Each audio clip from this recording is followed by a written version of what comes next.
Welcome to the deep dive. It is Tuesday, February 24, 2026. And I really have to ask, have you checked your blood pressure lately? Because if you've been following the news for the last 72 hours, I guarantee it's up a few points. Oh, absolutely. It has been, without exaggeration, a completely frantic weekend. I think whirlwind is probably the polite term for it.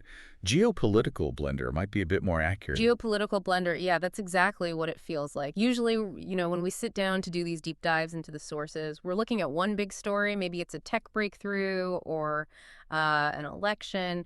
But this week, it feels like the entire operating system of the world just got a corrupted software update that literally nobody asked for. Right. I mean, we have a constitutional crisis in Washington that is rewriting the rules of how money moves across borders.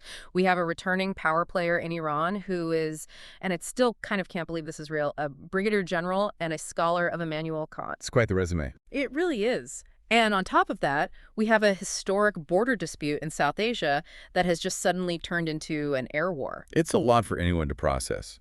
And I think for most people watching the news, these headlines just feel completely disparate. You see the Supreme Court ruling pop up on your phone, then you scroll a bit and see airstrikes in Afghanistan, and then you see a nuclear threat coming out of Tehran. They feel like completely separate fires. Yeah, totally disconnected. But our mission for today's deep dive is to look at the sources and show that they aren't random. They are all symptoms of the exact same underlying condition. Okay, I'll bite. Which is what exactly? Well, it's the breakdown of the established rules-based order and the rather messy, violent birth of a leverage-based order. The old lines, whether they are literal lines on a map drawn by the British back in 1893, or figurative lines in a legal statute written by the U.S. Congress in 1974, they are just being erased right now. That is a massive claim. So, here is the game plan for you listening. We are going to start with the trade quake in the U.S. because that is something that hits everyone's wallet immediately. Then we'll meet Iran's Philosopher-General and try to understand why a guy who writes books on metaphysics is actively building a nuclear bomb. Yes, the philosophical justification for a nuclear deterrent. Exactly. And finally, we're going to head over to the Durand Line to see why Pakistan and Afghanistan are suddenly shooting at each other, and we promise to unpack all the jargon along the way. By the end of this, I really want to connect those dots. We need to talk about why these specific events signal a massive shift in how nations leverage power and the vacuum that's forming. Let's just dive right in. Segment 1, the Supreme Court versus the White House. If you were unplugged this weekend, maybe you were out camping, or maybe you just value your sanity. You missed a genuinely historic ruling on Friday afternoon. Catch us up. Right, so it was a 6-3 decision that honestly is going to be taught in law schools for the next century. The Supreme Court, led by Chief Justice Roberts, struck down President Trump's use of the International Emergency Economic Powers Act to impose tariffs. Okay, let's pause right there for a second. The International Emergency Economic Powers Act, or IEEPA. It sounds like a noise a cartoon character makes when they fall off a cliff. It really does. What exactly is this law, and why was the president using it in the first place? So IEEPA is essentially the Swiss Army knife of American economic warfare. It was passed way back in 1977, and it basically says that if the president declares a national emergency regarding some threat from outside the U.S., he gets broad powers to regulate economic transactions. Regulate transactions meaning what? Things like freezing bank accounts of terrorists or stopping trade with rogue states or specific warlords, that sort of thing. Right, so it's usually used as a targeted sanction. Exactly. It's historically very targeted. But over the last few years, the administration has been using it to impose broad, sweeping tariffs on imports, specifically the reciprocal tariff and the fentanyl tariff. Ah. The logic coming from the White House was essentially the fentanyl drug crisis is a national emergency, the trade deficit is a national emergency, therefore, I can use IEEPA to just tax all these imports. And the Supreme Court finally looked at that and said, not so fast. They said absolutely not. And the legal nitty-gritty here is fascinating. The logic of the majority opinion was incredibly textualist.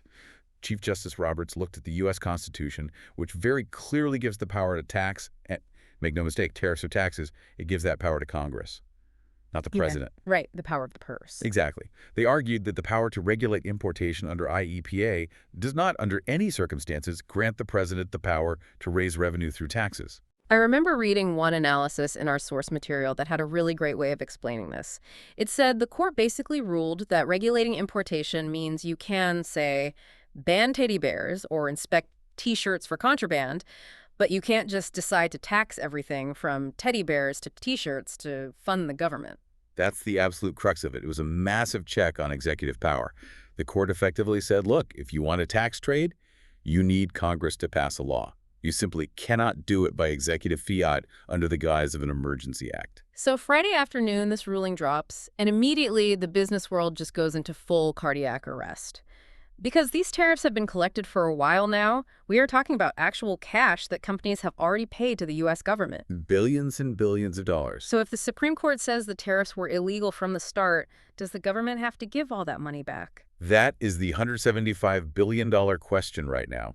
Current estimates suggest up to $175 billion in duties might actually need to be refunded to importers. Hold on, $175 billion. That's bigger than the GDP of a lot of countries. That's more than the entire net worth of most tech billionaires. It's a staggering sum of money, and purely from a logistical and bureaucratic standpoint, it is an absolute nightmare. Just imagine you are an importer. You brought in steel or consumer electronics or sneakers 3 months ago. You paid a 20% duty on all of it. Now the Supreme Court says the duty was illegal. So you have to go get your money back. Right, you have to file a refund claim with Customs and Border Protection.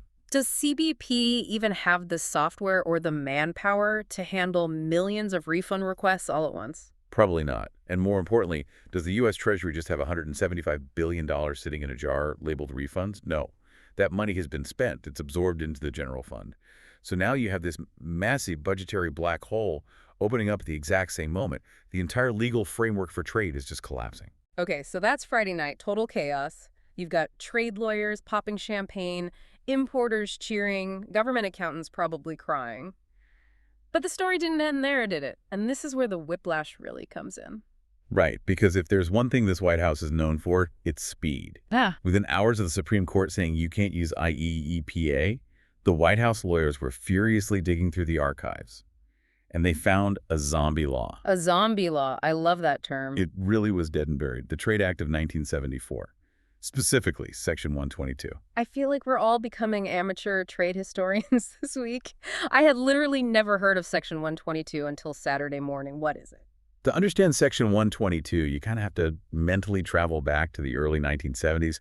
It was a completely different economic world. The Nixon shock had just happened, meaning the U.S. went off the gold standard. Inflation was starting to really spike, and the global economy was totally panicked about currency flows. Right. This was the era of gas lines and stagflation. Exactly. Yeah. So Congress passed the Trade Act of 1974, and they included Section 122 as this sort of break glass in case of emergency tool. It allows the president to impose import surcharges, which are essentially tariffs, if and only if the United States is facing a large and serious balance of payments deficit. Balance of payments. Let's unpack that jargon for a second, because this isn't just a simple trade deficit, right? It's not just we buy more stuff than we sell. No, it's much broader than that. The balance of trade is just goods crossing borders. The balance of payments includes absolutely everything. Investment flows, foreign aid, money spent by tourists abroad. It's the total net flow of currency in and out of the country. Got it. Back in 1974, if you had a massive balance of payments deficit, your currency could literally collapse because exchange rates were pegged. But today, the U.S. dollar is the global reserve currency. We run deficits all the time. It's kind of our whole economic model. And that's exactly the controversy. Most economists today would argue that in a modern floating exchange rate world, a balance of payments deficit isn't a crisis in the same way it was in the 70s. But here's the thing. The law is still on the books. And it doesn't specify the gold standard. Right. The text doesn't say only if we are on the gold standard. It just says large and serious deficit. And since the U.S. does run a massive deficit, the White House lawyers just pointed to it and said, bingo, here's our legal authority. So they dusted off this 50-year-old law. And what exactly did they do with it over the weekend? They immediately imposed a global tariff. Initially, they announced it would be 10%. Then literally a day later, the president announced he was raising it to 15%. Why 15%? Is that just a random number they pulled out of a hat? No, it's the absolute statutory limit. Section 122 explicitly says the surcharge cannot exceed 15%. So they went right up to the legal edge. So effectively, we went from illegal IEEPA tariffs on Friday to legal but temporary Section 122 tariffs by Saturday. But there's a massive catch with Section 122, isn't there? It's not a permanent fix. Correct. It is strictly time-limited by the statute. It lasts for exactly 150 days. That's it. Yeah. Unless Congress actively votes to extend it. 150 days. So that takes us to, what, late July? Roughly, yes. Mid to late summer. So we are now living in this 5-month window of extreme trade limbo. And just think about the politics here for a second. To extend this tariff past 150 days, the president needs Congress to act. But the Republicans have a razor-thin majority right now. And tariffs are taxes. Yes. Are those vulnerable representatives going to vote for a massive, highly visible tax increase on consumer goods right before the midterms? That seems incredibly risky for them politically. A tall order, to say the least. It's a massive gamble. But let's look at the immediate global ripple effects, because while the lawyers are arguing about 1974 statutes in D.C., the rest of the world is scrambling. And this is where the story gets really fascinating when you look at specific countries. You're thinking about the RT deals, aren't you? The agreements on reciprocal tariffs, yes. Yeah. Let's take Malaysia as a prime case study here, because the irony is just off the charts. Walk us through the Malaysia situation, because it's a perfect example of this chaos. So back in October 2025, Malaysia was absolutely terrified of those old IEEPA tariffs. They wanted economic certainty for their exports, so they sat down and signed an RT deal with the U.S. They formally agreed to buy American liquefied natural gas, buy American soybeans, and align with Washington on a few key security issues. Okay, making concessions. Right. And in exchange for all that, they got a preferential tariff rate locked in at 19%. Wait, pause for a second. 19% was the good deal? Yes. Because the hovering threat was that under IEEPA, the U.S. could crank those tariffs up to 30%, 40%, or even higher. So Malaysia signed on the dotted line to guarantee that 19% rate. But now, thanks to the Supreme Court, IEEPA is dead, and the new global rate under this zombie Section 122 law is capped at 15%. Exactly. So if Malaysia had just done absolutely nothing, if they had dragged their feet and completely ignored the U.S. negotiators last year, they would only be paying 15% today. Instead, they have a signed, binding contract to pay 19%. That is painfully ironic. They actively negotiated their way into a higher tax bracket. It is, but it actually gets even murkier legally. Because the IEPA threat is gone, the foundational legal basis for that art deal is incredibly shaky now. Malaysia's trade ministers might be able to turn around and say, hey, the threat you used to force us into this agreement was ruled illegal by your own Supreme Court, so the deal is void. And if they do that? If they successfully void it, they drop down to the 15% global rate. So they could essentially get a tax cut just because the Supreme Court slapped down the president. We're actually already seeing reports from places like MBSB Research in Kuala Lumpur saying this whole mess is a net positive for their equity market. But the huge downside is the legal uncertainty. Those RT deals were supposed to buy a decade of stability now. They have 150 days of a 15% tariff, and then nobody knows what happens. And it's not just Malaysia dealing with this whiplash. Let's pivot to the really big one, China. Because this Supreme Court ruling didn't just affect friendly nations trying to make a deal, it completely stripped away a massive club the U.S. was using against Beijing. Right, the return of the soybean card. I keep seeing this phrase pop up in the sources. The soybean card. Why soybeans? Out of all the things traded globally, why does this specific bean matter so much in geopolitics? It boils down to food security, and specifically pork. China is the world's largest importer of soybeans by a huge margin. And they don't eat them directly, mostly. They use them to feed their massive pig population. Pork is the staple meat of the Chinese diet. So if you can't feed the pigs... If you can't feed the pigs, pork prices spike dramatically. Food inflation rises across the board, and historically, the Chinese public gets very, very angry. It's an internal stability issue for the government. Okay, so they absolutely need these beans. They desperately need them. And for the last year, the U.S. has used the threat of massive IEEPA tariffs, and we're talking punishing rates, as high as 145% on certain Chinese goods. They used that threat to force China to buy American soy instead of going elsewhere. It was basically buy our beans or we completely crush your electronics and manufacturing export. Exactly. Classic economic coercion. But now, the Supreme Court just said you can't crush those electronics exports, or at least you cannot use IEEPA to do it. So that 145% threat is just gone overnight. Poof. Gone. Now, Chinese goods effectively fall under the 15% global tariff cap from Section 122. Now, to be clear, the old intellectual property tariffs on China are still there, but that massive emergency leverage, it evaporated. So China is sitting there looking at Washington and basically saying, well, you just lost your biggest stick. Precisely. And now Beijing has options again. They can look at Brazil for soy. They can look at Argentina. They can turn to the U.S. negotiators and say, if you want us to buy American soy to help your Midwestern farmers, you need to give us major concessions. And the timing on this is just terrible for the White House, right? Because they are scheduled to meet for trade talks in Beijing very soon. Late March, just weeks away. Trump is walking into that negotiation room having just lost his favorite, most powerful weapon. Before we move off the whole trade earthquake, I really want to bring this down to the consumer level for everyone listening. We're throwing around terms like Section 122 and balance of payments, but for the average person who's just trying to buy a toaster or a new car next week, is this ruling actually good news or bad news? It's complicated news, but mostly, believe it or not, it's relief.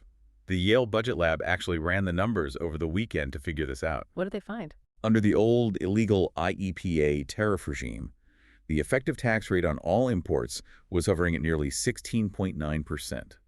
With his new Section 122 tariff set at 15%, the effective rate actually drops to about 13.7%. Okay, wait, so prices might theoretically come down? In theory, yes. Or at the very least, they won't go up nearly as fast as they were projected to. Hmm. But we have to be realistic here. 13.7% is still historically painfully high. We are definitely not going back to the free trade era of the 1990s or the 2000s. We are basically just moving from extremely expensive protectionism down to moderately expensive protectionism. And we should probably clarify for the record, the Supreme Court didn't strike down every single tariff on the books? No, not at all. They were very surgical. The Section 232 tariffs, those are the ones on steel and aluminum that are based on national security. Those are still perfectly valid. The Section 301 tariffs on China, specifically for intellectual property theft, still valid. They only killed the IEEPA emergency tariffs. Right. But it's turned into a game of legal whack-a-mole. The court hits one justification down, and the president immediately finds another obscure one from 1974 to pop back up. And that leads perfectly into our next segment. Because if the overarching theme of the week is finding new leverage when the old rules break down, nobody embodies that better than the man currently shaking up the entire Middle East. Ali Larijani. Yes. Let's leave Washington behind and head over to Tehran. Because while the lawyers were arguing in D.C., the Middle East has been quietly and not so quietly heating up. And right at the center of it is this figure who seriously seems like he walked out of a political thriller novel. He really does. Yeah. Ali Larijani. He was appointed Secretary of the Supreme National Security Council, or SNSC, back in August of 2025. This is actually his second stint in that specific job. But to truly understand why he is so dangerous right now, and so fascinating from a psychological perspective, you have to look at his biography. Break it down for us, because earlier you called him the Philosopher-General. That is not a title you hear very often. It isn't. So on one side of his life, you have the hard military power.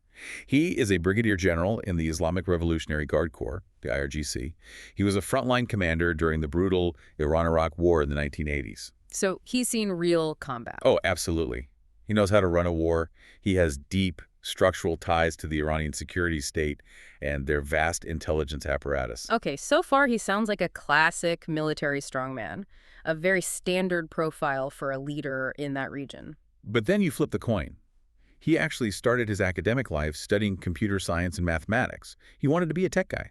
But then he completely pivoted his focus. He went on to earn a master's and a PhD in Western philosophy from the University of Tehran. Western philosophy, like reading the ancient Greeks. More modern and much more specific than that, Immanuel Kant. The German Enlightenment philosopher. The very same. Larijani has literally written books on Kant. One of his published works is titled The Mathematical Method in Kant's Philosophy. He writes heavily about metaphysics. He writes about these dense concepts like synthetic a priori judgments. Okay, I took exactly one philosophy class in college, and I barely remember any of this. What on earth is a synthetic a priori judgment, and more importantly for our deep dive, what does it possibly have to do with Iran building nuclear weapons? It's actually the key to understanding how his mind works. In Kantian philosophy, synthetic a priori knowledge is something you know to be universally true through logic, without having to physically experience it first. Math is a good example. 2 + 2 is 4 without having to count apples. Okay, sure. Larijani takes this kind of rigid, structural, mathematical logic and applies it directly to geopolitics. How does that play out in real life? Well, he doesn't view the ongoing conflict with the West as just a series of unfortunate misunderstandings that can be fixed if everyone sits down for a nice diplomatic dinner. He views the conflict as a structural inevitability. Wow. If you read his political essays from around 2020, he essentially argues that Western liberalism is metaphysically incapable of ever honoring treaties with an Islamic Republic over the long term. So, to his mind, it's not, I don't trust this specific American president. It's more like, I know a priori, as a fundamental law of the universe, that America will eventually betray us. Exactly. It's not a political opinion to him. It's a philosophical truth. And that makes him a remarkably difficult negotiator to deal with. You can't charm a guy like that. You can't offer him a quick economic win to change his mind. He believes he has mathematically and philosophically proven that you are the permanent enemy. And we've seen this deeply ingrained belief system play out over the last year. Let's recap the timeline for everyone, because 2025 was an incredibly brutal year for Iran. It really kicked off in March 2025. President Trump, trying to secure a major diplomatic win, sent a letter directly to Supreme Leader Khamenei offering to reopen nuclear negotiations. And Khamenei flatly rejected it. He rebuffed it completely. And Larijani, who was fresh into his new role at the SNSC, made a public statement right after that chilled everyone in Western intelligence. He said, effectively, if we are attacked by the U.S. or Israel, we will have no choice but to develop nuclear weapons. Ah, the famous nuclear option quote. He just put it right out there on the table. He did. It was a clear line in the sand. And the West basically called his bluff. Because just a few months later, in June 2025, the Iran-Israel war broke out. And this wasn't the usual shadow war or proxy stuff. It was direct, kinetic conflict. The U.S. got heavily involved. Very involved. Yeah. The U.S. Air Force and Navy launched massive direct bombing campaigns on Iranian soil. They hit Natanz, Fordo, and Isfahan. Those are like the holy trinity of Iran's nuclear program. Yes. Massive airstrikes, Yeah. deep penetrating bunker busters, the works. And the operating assumption in Washington at the time was, okay, we broke their toys, we hit them hard, they'll stop pursuing the bomb now. But they didn't stop, did they? Not at all. They accelerated. And this is exactly where Larijani's general side took over from the philosopher's side. The U.S. bombing didn't collapse the regime like some hoped, it actually hardened it. Larijani used the external threat of American bombs to justify a massive internal purge of dissidents. Just last month, in January 2026, there were huge street protests in Iran against the regime's economic failures. And the crackdown on those protests was horrific. It was an absolute massacre. And human rights reports are universally labeling Larijani as the primary mastermind behind that violence. He is actively consolidating power right now among the IRGC commanders and the hardline clerics. And he's positioning himself for the succession, isn't he? Without a doubt. Remember, Supreme Leader Khamenei is quite old. Larijani is systematically checking all the boxes needed to take over. He has the guns through his IRGC ties. He has the theological and intellectual credibility with the clerics, thanks to his philosophy background, and he has just proven his utter ruthlessness on the streets. But there is a personal element to this story that I found deeply unsettling when reading through the sources. It really highlights how you can't separate the massive grand strategy of geopolitics from real, individual human lives. You're talking about his daughter. Yes, Fatima Ardeshir Larijani. While her father is over in Tehran, quoting Kant, suppressing protests and threatening nuclear annihilation, where exactly was she living? She was living in Atlanta, Georgia, working at the Winship Cancer Institute at Emory University. She was a doctor, a medical resident in the United States. Yes, and this perfectly illustrates the grand paradox of the Iranian elite. They stand at podiums and chant death to America, but they eagerly send their own children to American universities and hospitals for prestige and safety. So what exactly happened in Atlanta? Well, when the bloody massacres started in Tehran back in January under her father's watch, the Iranian-American community in Atlanta, many of whom originally fled that exact same regime, found out she was working at Emory. So they started organizing protests right outside the cancer hospital. Just imagine that scene for a moment. You're a doctor going to work to treat cancer patients, and outside your hospital, there are crowds of people holding up photos of your father, calling him a butcher and a murderer. It quickly spiraled into a massive political firestorm. A Republican congressman from Georgia, Buddy Carter, got involved and publicly demanded that her medical license be revoked immediately. He went on record calling her a direct national security threat. And what was the outcome? Ultimately, the public pressure on the hospital was just too much. She fired from her residency. It's tragic on a purely human level to lose your career over your parents' actions, but it's also such a stark illustration of how high the stakes have gotten. The old status quo in international relations used to be that families were strictly off limits. Right, that unwritten rule is entirely gone now. And you have to understand how this personalizes the global conflict for someone like Larijani. His country's sovereign territory was actively bombed by American jets. And now his own daughter was targeted by American politicians and fired from her job. The traditional red lines that used to restrain state behavior are just gone. The U.S. crossed a red line by bombing the nuclear sites directly. Yes. And now, Larijani is erasing his own red lines regarding the bomb itself. That is honestly the terrifying part of this whole equation. We bombed them specifically to stop them from getting a nuke, but they are still building it. So what is the deterrent now? That is exactly the vacuum I mentioned at the start of our deep dive. If direct military strikes don't stop the nuclear program, and economic sanctions, which, as we discussed, the Supreme Court just made much harder to enforce legally, if those don't stop the program either, what tool is left in the toolbox? Not much. Right. Larijani seems to have calculated, through his cold, a priori logic, that the only real leverage left to guarantee his regime's survival is the bomb itself. So to recap where we are so far, we have a global trade war where the fundamental laws of gravity are changing daily, and a nuclear standoff in the Middle East where traditional military deterrence has completely failed. And if that wasn't enough to process, let's look east. Because there is a third major border that just exploded into violence over the weekend. The Durand Line. Yes. This weekend, Pakistan launched cross-border airstrikes directly into Afghanistan. We are talking about Pakistani F-16 fighter jets dropping bombs on Afghan provinces like Nangarhar, Paktika, and Khost. It was a massive, highly visible escalation. Islamabad claims their strikes killed 70 to 80 militants belonging to the TTP, which is the Pakistani Taliban, as well as fighters from ISIS-K. Now, to really understand why this specific flare-up matters so much, we have to do another quick history dive. Because this isn't just a standard counterterrorism operation about militants hiding in a cave. This is fundamentally about a line on a map that is older than anyone alive today. We have to go back to 1893, the absolute height of the British Empire. This was the era of the great game between Imperial Britain and Tsarist Russia for control of Central Asia. Introduce us to the architect of this problem. Sir Mortimer Durand. He was a high-ranking British diplomat. He sat down with the Emir of Afghanistan at the time, Abdurrahman Khan, to officially define the border between British India, which eventually became modern-day Pakistan, and the nation of Afghanistan. And did these two men carefully survey the land? Did they perhaps ask the millions of people who actually live there where they wanted the international boundary to be? Of course not. It was a classic, arrogant imperial line drawn on a map in a tent. It sliced right through the middle of the Pashtun ethnic heartland. It divided ancient tribes, it physically separated families. There are places today where the Durand Line literally runs straight through the middle of a village. And here is the truly crucial fact that I think most people completely miss when they read the news about this region. Afghanistan has never, ever accepted this line as a legitimate border. Never. Not under the kings, not under the communists, not under the Democratic Republicans, certainly not under the Taliban. They universally consider it an artificial, illegal, colonial imposition. There's a crazy piece of trivia in the sources about this.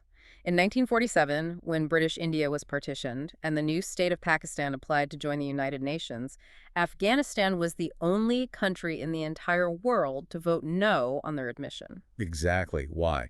Because voting yes would imply they recognized Pakistan's borders, specifically the Durand Line. That is a serious grudge to hold for over 80 years. It defines their entire relationship. And for decades, the military establishment in Pakistan tried to manage this inherent border threat by actively installing a friendly, compliant government in Kabul.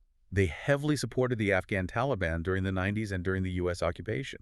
The whole strategy was called strategic depth. Explain strategic depth. Pakistan's military thought, if we can help the Taliban take full control of Afghanistan, they will be our loyal proxies. They will secure our western border, which frees up our military to focus entirely on fighting our main rival, India, on our eastern border. They basically fed a tiger, thinking the tiger would guard their house for free. That is exactly what they did. And now, the tiger is eating them. The Taliban is fully in charge of Kabul again. And guess what? They are completely refusing to crack down on the TTP, the Pakistani offshoot of the Taliban, who are violently attacking the Pakistani state.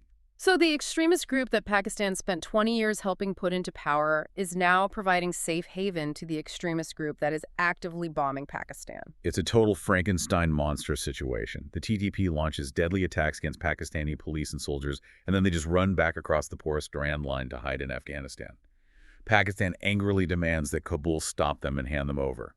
And Kabul just looks back and says, what Durand Line? That line is imaginary. These fighters are our Pashtun brothers. We aren't touching them. Wow. So the Pakistani military finally felt they had absolutely no choice but to launch their own jets and bomb a country ruled by their former proxies. And that represents a massive tectonic shift in South Asian security. Diplomatic peace talks that were happening in Turkey recently completely collapsed. Cross-border trade, which usually amounts to $1 or $2 billion a year and is vital for both economies, is completely choked off. The main border crossings are shut down. Now, a listener might be thinking, okay, this sounds like a very localized regional dispute. Why should the rest of the world care about this specific border clash when there's so many other fires burning? Because of the incredibly volatile ingredients involved here.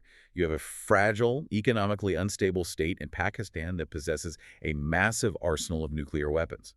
On the other side, you have a battle-hardened, fanatical regime in the Taliban that is currently sitting on billions of dollars of leftover U.S. military hardware. A dangerous mix. Extremely. And they are fighting a hot war over a border that one side fundamentally believes does not exist. This isn't just a local skirmish. It's a massive zone of instability that directly connects South Asia to the Middle East and Central Asia. And it's all happening at the exact same time as the Middle East conflict and the U.S. trade chaos. It feels like a global contagion of border wars and broken treaties. It really is. And that perfectly brings us back to the central theme we started with. Let's try to pull all of this together for the listener. We have the U.S. Supreme Court striking down emergency tariffs, which leads to the White House scrambling to use zombie laws from the 70s. We have a philosopher-general in Iran rapidly pushing for a nuclear deterrent after surviving American bunker busters. And we have a nuclear-armed Pakistan bombing Afghanistan over an unrecognized colonial map. What is the single thread that ties all three of these massive events together this week? The thread is the definitive death of the status quo and the rise of what I call naked leverage. Unpack that phrase for me. Okay. Naked leverage. Look at the situation in Washington. The old status quo was simply, we all followed the established legal norms of international trade. But the Supreme Court just killed that specific norm by striking down IEEPA tariffs. So President Trump didn't just throw his hands up and say, okay, I guess I'll follow the standard rules now. No, he dug up Section 122. Right. He found an obscure loophole from 1974 to get his power back. He doesn't necessarily care about the underlying spirit of the law.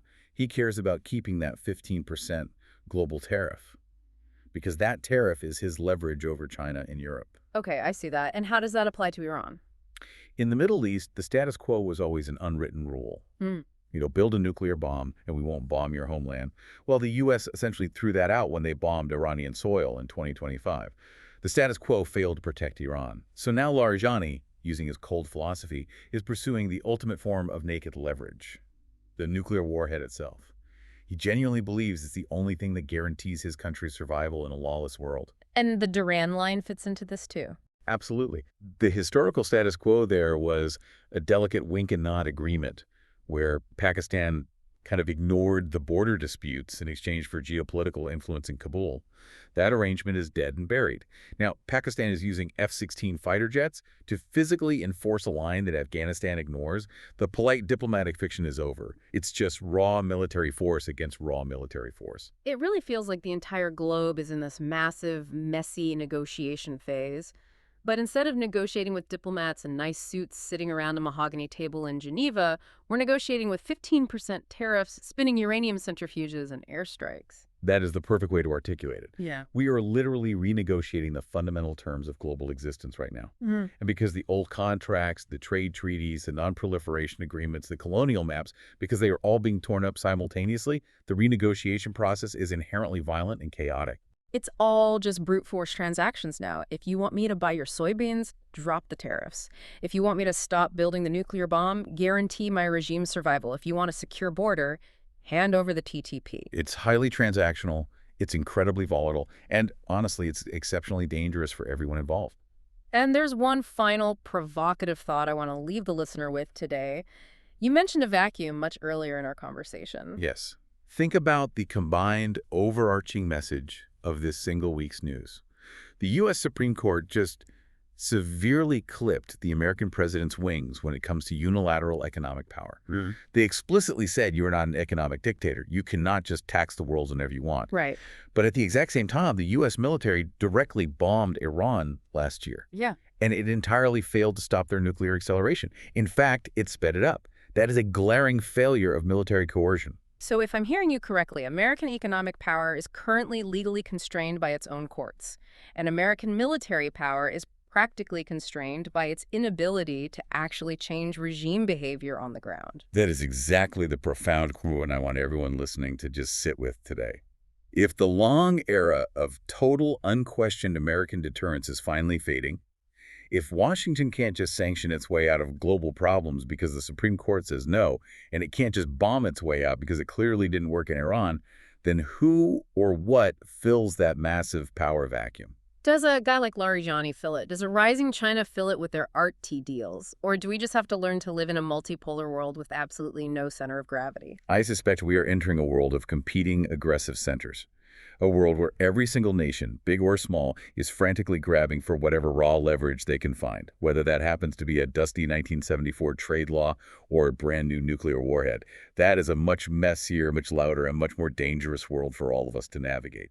Well, on that wonderfully cheerful note, seriously, thank you for breaking all of this down so clearly. My blood pressure is definitely still up, but at least I actually know why it's up now. Knowledge is power. Or, given our theme today, I should probably say, knowledge is leverage. I see what you did there. Thanks to everyone for listening to this deep dive into the sources. Keep a very close eye on the news this week, especially regarding that Section 122 tariff. It's going to be fascinating to see if Congress actually has the political guts to vote on extending it in 150 days. We will certainly be watching it closely. See you all next time. And just a quick reminder before we go, your hosts today are AI avatars, summarizing the sources provided to us to help you make better sense of this crazy world. Take care.